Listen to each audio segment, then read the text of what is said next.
L'association J'aime Bénac et sa vallée a organisé une conférence de presse le 8 janvier à Périgueux. Les participants et sympathisants de cette association ont exprimé leur soutien au projet de contournement de Bénac, appelé la boucle multimodale, et initié par le conseil départemental de la Dordogne. L'association appelle à un rassemblement de soutien au projet de la boucle multimodale le samedi 17 janvier à 14 heures au niveau du pont Joséphine Baker à Saint-Vincent-de-Cosse. Voici un court rappel des faits avec un extrait du jugement du tribunal administratif de Bordeaux. Le 5 novembre 2024, le préfet de la Dordogne a délivré l'autorisation environnementale relative au projet porté par le conseil départemental de la Dordogne de création d'une boucle multimodale d'accès aux deux rives de la vallée de la Dordogne, créant ainsi un contournement routier de Bénac et Cazenac. Saisi par deux associations et des personnes physiques et morales, le tribunal a par jugement du 27 novembre 2025 annulé cette décision par méconnaissance de l'autorité absolue de choses jugées. Il a considéré que la route visée par le projet était identique à celle dont la réalisation avait été autorisée par un précédent arrêté de 2018 et annulée par le tribunal administratif par jugement du 9 avril 2019. Le département de la Dordogne continue de contester le fait que le nouveau projet est en tout point identique au précédent. Il pense que les considérations de fond n'ont pas été prises en compte. Pour cette raison, le département entend faire appel de ce jugement. Fabrice Berbessou, président de l'association J'aime Bénac et sa vallée.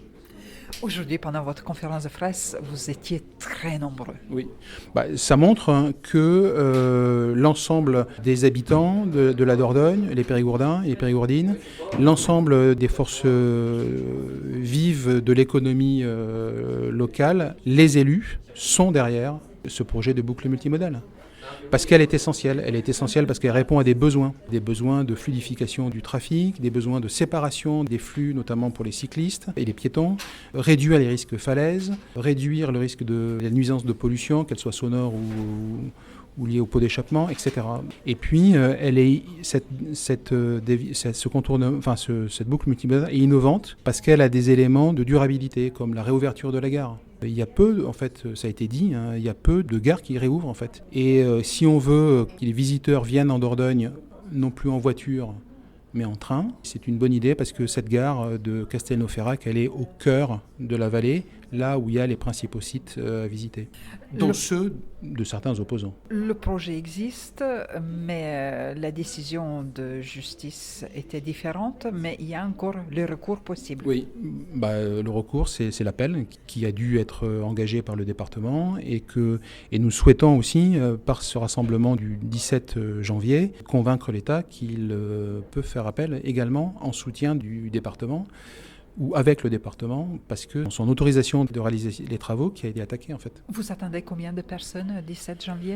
200, 300. Et là aujourd'hui, ce sera pas mal, on est en hiver, il fait froid, les conditions climatiques sont parfois compliquées sur les routes, donc ce sera pas mal. Est-ce que vous pouvez citer les personnes, les entités officielles qui étaient présentes aujourd'hui dans cette conférence de presse qui soutient ce projet ? Vous aviez les maires, donc Serge Parr et Daniel Dejean, qui sont les maires de Bénac et Cazenac et de Castelnau-la-Chapelle. Vous avez Bruno Lamonnerie, qui est le président de l'Union des maires de Dordogne, Philippe François de la CCI, Cyprien Dotefeuille, qui est un des coprésidents de la Chambre d'agriculture, Sylvie Chevalier, qui représente le tourisme en Dordogne, Jacques Louche, qui représente un collectif de citoyens périgourdins, Jean-Michel Raveille, qui est le président de la Fédération de pêche de la Dordogne, Philippe Landais, qui est le président du cyclotourisme Dordogne, Jean-Louis Favard de la Périgord Cyclo, Guy Pusanli, qui est un des membres de l'association Connaissance de vie fluviale. Donc des gens qui sont ancrés dans la réalité à la fois économique, citoyenne et dans la vie des collectivités locales de notre département. Venez nombreux pour soutenir des projets d'aménagement de notre territoire qui sont essentiels à notre à la fois développement économique, mais aussi à notre bien vivre. Je m'appelle Jacques Louge et j'ai donc créé ce collectif citoyen 24 qui a pour but d'essayer de représenter une majorité silencieuse de ce territoire qui, au-delà des élus, des socioprofessionnels, a vocation à s'exprimer sur les projets qui existent en Périgord, les retenues qui existent également, les obstacles. Et donc sur le sujet de Bénac, à la sortie du tribunal administratif auquel j'ai pu assister en tant que simple citoyen, le 20 novembre, je me suis senti extrêmement mal à l'aise de ce que j'ai pu entendre, sans préjuger de la décision qui n'était pas prise à ce moment-là, mais dont j'avais quand même une petite idée, vu les réactions du tribunal, que j'ai perçues, c'est que mon sentiment personnel, je me suis dit, là, il faut faire quelque chose et il faut que cette voix silencieuse se fasse entendre. C'est un engagement personnel, mais en même temps, vous n'êtes pas seul.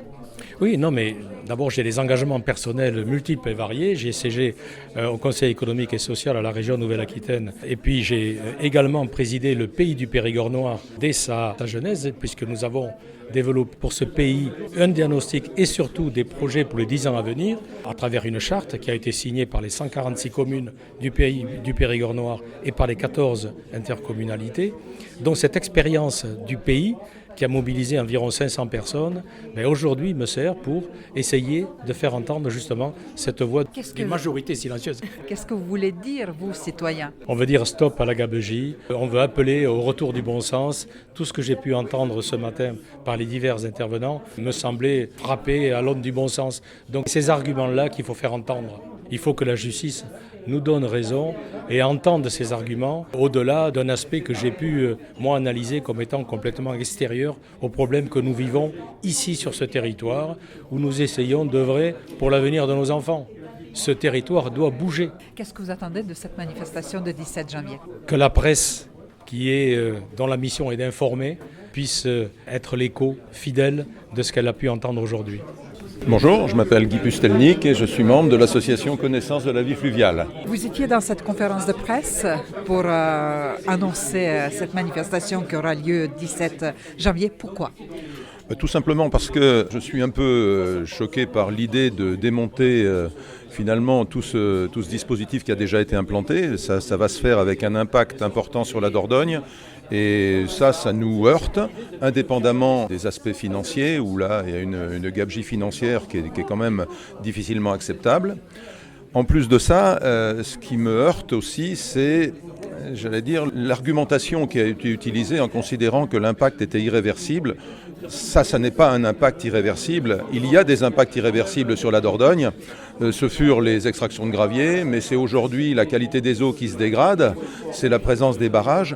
Et donc de fait, les ponts qui sont installés ne sont que des éléments, presque anecdotiques par rapport à cette lame de fond importante que constituerait éventuellement la dégradation de la qualité des eaux. Donc si j'avais une suggestion à faire, c'est qu'on investisse beaucoup plus sur les études sur la qualité des eaux. Ça, c'est du long terme, plutôt que de considérer que l'implantation de cette voie verte ou de cette mobilité douce sera néfaste. Moi, je pense plutôt qu'elle correspond à un vrai projet de territoire. Et ma foi, je souhaite qu'on arrête cette gabegie financière. Oui. Et vous savez de quoi vous parlez, parce que sur les questions concernant biodiversité, parce que vous avez travaillé nombreuses années avec Epidor. Oui, j'en étais le directeur et à cette époque-là, nous avions déjà travaillé sur un projet de voie verte qui allait des sources de la Dordogne au bec d'Ambèze pour pouvoir compléter la Loire à vélo, le Rhône à vélo.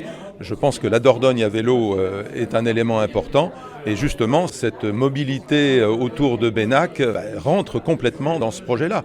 En plus de ça, le classement UNESCO qui s'appelle Hommes et Biosphère n'exclut pas les projets territoriaux. Ils doivent simplement prendre en compte la biodiversité, ce qui est évidemment le cas sur ce projet-là. Quelle vous voyez suite après la mobilisation ? Qu'est-ce que vous souhaiteriez ? Moi là-dessus, j'ai pas d'avis vraiment. Mon intérêt de base, c'est la protection de la Dordogne, c'est la prise en compte, mais honnête, de l'environnement. Sur la partie entre guillemets prospective politique, je n'ai pas forcément d'avis là-dessus. Bonjour, Sylvie Chevalier, je suis présidente du comité départemental du tourisme de la Dordogne. Pourquoi vous avez assisté à cette conférence de presse et pourquoi vous serez 17 janvier?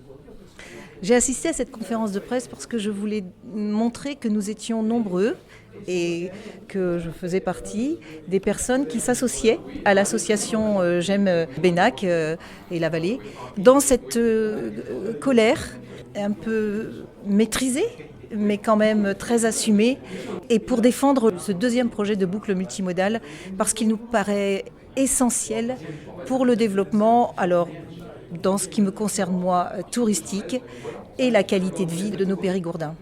Vous parlez de colère. Pourquoi cette colère ressurgit? Pourquoi? Parce que ce problème n'est pas nouveau, ça dure depuis 40 ans, comme vous avez dit pendant cette conférence de presse. Pourquoi aujourd'hui cette colère est là? Il y a 40 ans, les problèmes essentiels de sécurité et le besoin de désenclavement de ce petit village ont été identifiés. Et à ce moment-là, il y a eu un projet qui a apporté une réponse routière, puisqu'on était à l'époque du tout voiture, pour répondre aux problèmes identifiés. Ce premier projet a eu de fortes oppositions et le temps a passé. Et si je suis sincère, je pense que ces oppositions ont été utiles. Elles ont été utiles, comme c'est toujours utile d'avoir un regard différent sur quelque chose de proposé, parce que ça oblige à regarder différemment, ça oblige à étudier, ça oblige à aller plus loin, ça oblige à se remettre en cause, etc. etc. Donc à la fois, les oppositions ont été utiles pour repenser les choses, les regarder différemment, notamment au regard de la qualité visuelle qui est nécessaire à préserver dans cette vallée, et puis plus récemment au regard de la protection environnementale, puisque c'est devenu un peu d'actualité. Et le temps a passé. Et quand le temps passe, les sociétés changent. Et aujourd'hui, dans le changement de société, nous avons par exemple vu ressurgir le besoin de véloroute vélo, puisque cette pratique, à la fois pour les habitants, mais aussi pour les visiteurs, se développe. Et en tant que présidente du comité départemental du tourisme, je m'appuie souvent sur l'image de la Dordogne, qui est l'image d'un bon accueil, qui est l'image de la qualité de vie. Mais ça, si on veut le tenir, il faut continuer à être dans son temps.